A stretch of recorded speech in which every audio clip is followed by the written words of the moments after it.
My audience, I have my mom Jeanette, my dad Greg, and my sister Ella.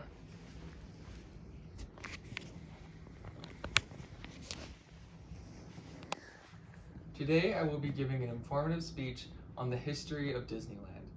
I chose this topic because Disneyland is something I'm very passionate about, and I know I have a lot of education on this topic, so any opportunity I have to speak about Disneyland, I definitely will take advantage of.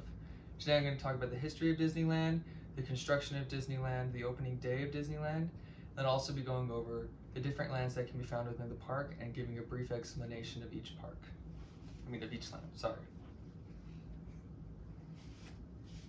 So Disneyland opened on July 17th, 1955, but the idea of Disneyland dates back to the 1940s when Walt Disney took his two daughters to Griffith Park in Los Angeles to ride the carousel. As Walt Disney watched his daughters ride the carousel, he sat on a park bench and dreamt up the idea of Disneyland. He dreamt of building an amusement park where families could come together and spend time with each other and have fun. In 1948, Walt Disney proposed his idea to Dick Kelsey, one of his studio production designers, on what was then considered to be Mickey Mouse Park. It was going to be a small 8-acre park across the street from Walt Disney Studios in Burbank, California. As Walt Disney's dream grew for Mickey Mouse Park, he then realized that he would need much more land than the small 8 acres across the street from Walt Disney Studios. While searching for land in the surrounding areas of Los Angeles, he found that it was far too expensive to buy that much land. So, Walt Disney bought a 160-acre orange grove in what was then considered to be the rural Orange County, California, in Anaheim,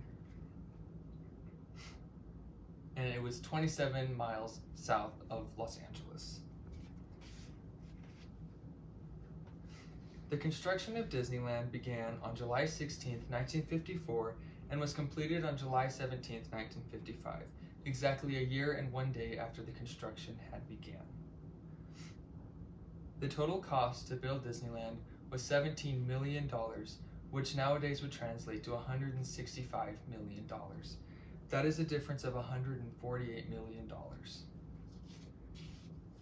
Disneyland opened with 18 attractions and an admission ticket of $1, compared to the now $149 single-day ticket.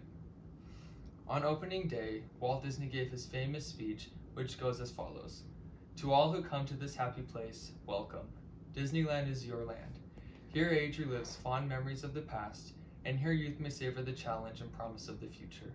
Disneyland is dedicated to the ideals, the hard facts, the dreams, and the hard facts that have created America, with the hopes that it will be a source of joy and inspiration to all the world.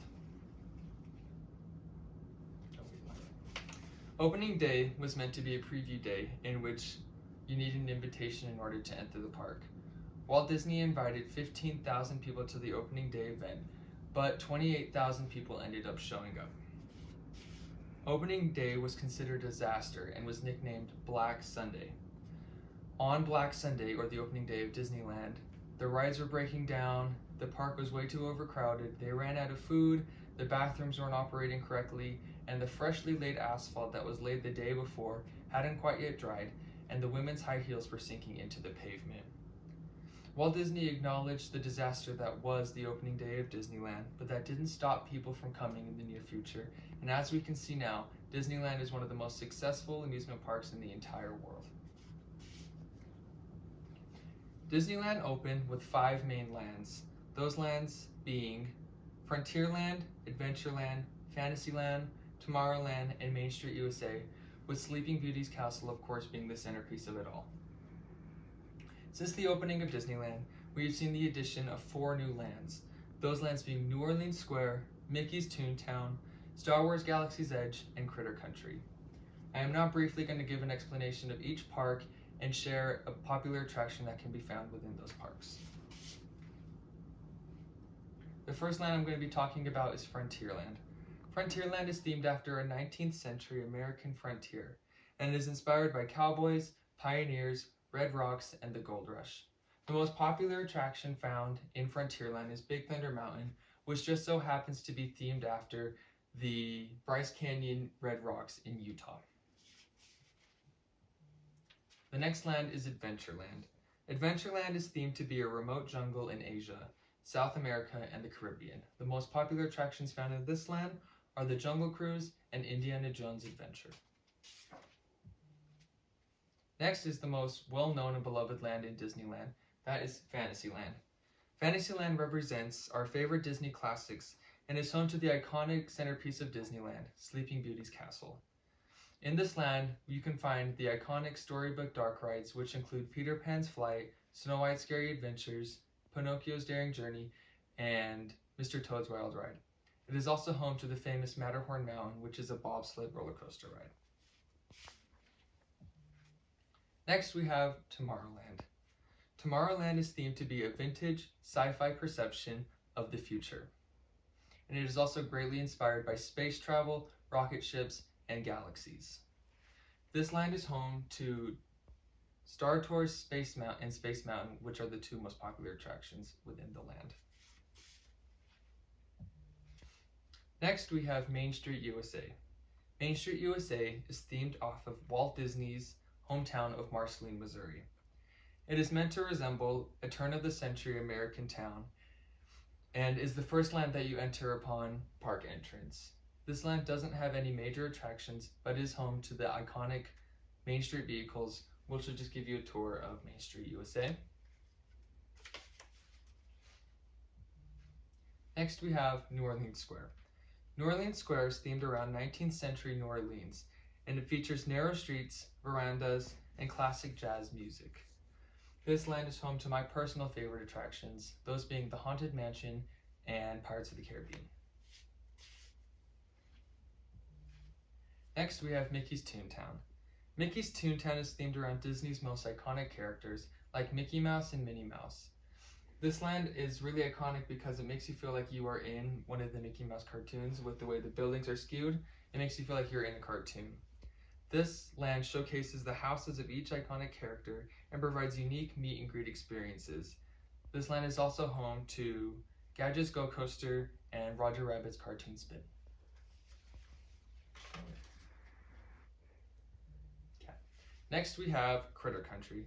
Critter Country, or what was formerly called Bear Country after the Country Bear Jamboree, was renamed to Critter Country in 1988 with the addition of Splash Mountain. It is called Critter Country after the animals that can be found in the attraction. This land is home to two different rides, those being Winnie the Pooh, The Many Adventures of Winnie the Pooh, and Splash Mountain. Next, we have Star Wars Galaxy's Edge, which is the newest land that can be found in the Disneyland Resort.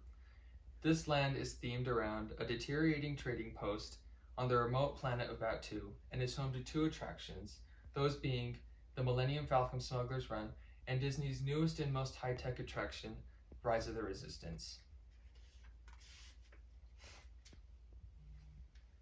Disneyland since 1955 has been an American classic and a massive tourist destination. As of 2019, 700 million people have visited the park since its opening day on July 17, 1955.